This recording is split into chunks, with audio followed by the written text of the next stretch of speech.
पंजाब जो पुरान काल से ही खेती बाड़ी की धरती माना जाता है और आज भी वहाँ के किसान खुद को भारत का अन्नदाता कहलाते हैं। हड़प्पा सिविलाइजेशन से लेकर ग्रीन रेवोल्यूशन तक खेती ने पंजाब की पहचान और उसकी जीवन शैली के केंद्र में स्थापित किया है। लेकिन सवाल ये उठता है कि अगर ये खेती जो पंजाब की आता है बाढ़ या प्राकृतिक आपदा में डूब जाए तो क्या हश्र होगा।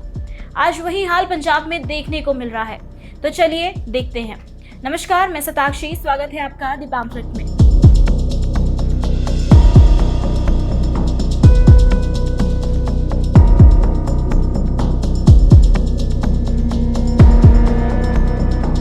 हम सब जानते हैं पंजाब को खेती बाड़ी की धरती माना जाता है। वही इस साल पंजाब भीषण बाढ़ से जूझ रहा है, जहां अभी तक के रिकॉर्ड्स के मुताबिक 46 लोगों की मौत बताई जा रही है। साथ ही साथ हजारों गांव पानी में मिलकर खत्म हो चुके हैं, जिनका कोई अता पता नहीं है और लगभग 13,000 करोड़ से अधिक का नुकसान आंका जा रहा है।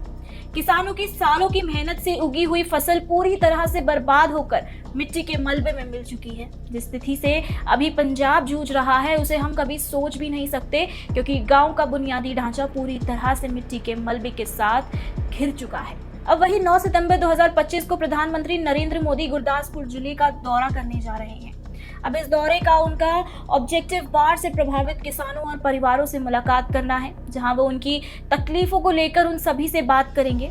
आपको बता दें, प्रधानमंत्री मोदी का ये दौरा सिर्फ आज की मुश्किलों तक सीमित नहीं है, बल्कि आने वाले कल की चुनौतियों को भी ध्यान में रखता है। यही कारण है उनका ध्यान लंबे समय से सेफ्टी मेजर्स पर रहा था, मतलब नदियों और नहरों से सिल्ट हटाने का मकसद, ताकि पानी का बहाव सुचारू रहे और भविष्य में बाढ़ का खतरा कम देखने को मिले।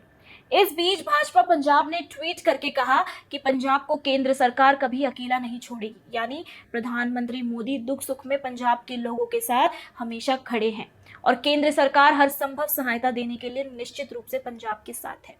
पर यहाँ विपक्ष चुप रहे, ऐसा बिल्कुल नहीं हो सकता। टिप्पणी करना तो विपक्ष के रग रग में है।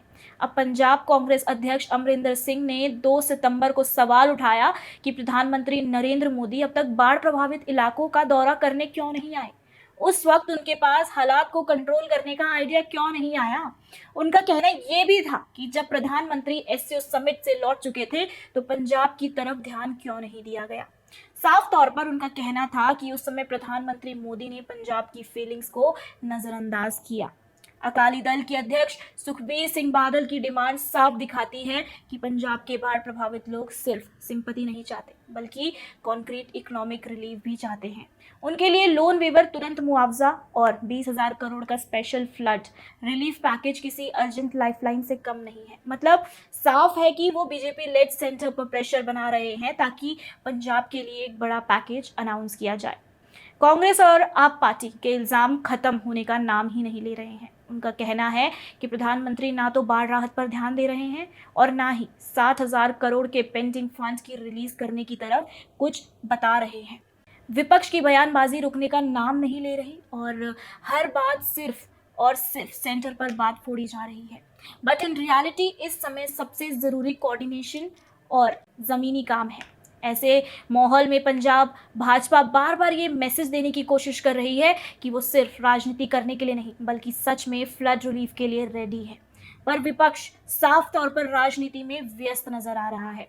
यही नहीं, द प्रिंट मीडिया के फाउंडर शेखर गुप्ता ने अपने हालिया सेगमेंट में पंजाब को न्यू नॉर्थ ईस्ट कहकर एक तरह की चेतावनी दे दी। उनका कहना है कि जैसे कभी दिल्ली और नॉर्थ ईस्ट के बीच इमोशनल और पॉलिटिकल डिस्टेंस रहा, वैसे ही आज पंजाब में भी डेवलप हो रहा है, खासकर फ्लड्स और फार्मर्स इश्यूज को लेकर। उन्होंने ये भी कहा कि पीएम मोदी ने बिहार और दूसरे राज्यों का दौरा किया, लेकिन पंजाब के फ्लड हिट एरियाज का एक्सटेंसिव दौरा अभी तक नहीं हुआ, जिसकी वजह से लोगों में एलिनेशन की भावना बढ़ रही है। लेकिन असलियत ये है कि पंजाब की स्थिति को बीजेपी लाइटली तो बिल्कुल भी नहीं ले रही। अब पीएम मोदी खुद गुरदासपुर का दौरा करने जा रहे हैं। वो भी ग्राउंड लेवल पर रिलीफ ऑपरेशन का रिव्यू करेंगे और लंबे समय तक असर डालने वाले उपाय जैसे सिल्ट रिमूवल पर उनका फोकस रहेगा। बीजेपी पंजाब बार बार ये संदेश दे रही है कि पंजाब को कभी अकेला नहीं छोड़ा जाएगा। विपक्ष इतने सवाल कर रहा है, पर आपको बता दें, एससीओ समिट से आने के तुरंत बाद ही प्राइम मिनिस्टर नरेंद्र मोदी ने पंजाब के सीएम भगवंत मान को फोन किया और इस बातचीत में पीएम ने सीधे पंजाब के फ्लड हिट एरियाज और वहां की फैमिलीज और फार्मर्स की सिचुएशन का अपडेट लिया और सीएम मान को भरोसा दिलाया कि सेंटर पूरी तरह पंजाब के साथ खड़ा है। जरूरत पड़ने पर एडिशनल रिसोर्सेज और एनडीआरएफ, एसडीआरएफ टीम्स भी तुरंत भेजी जाएंगी।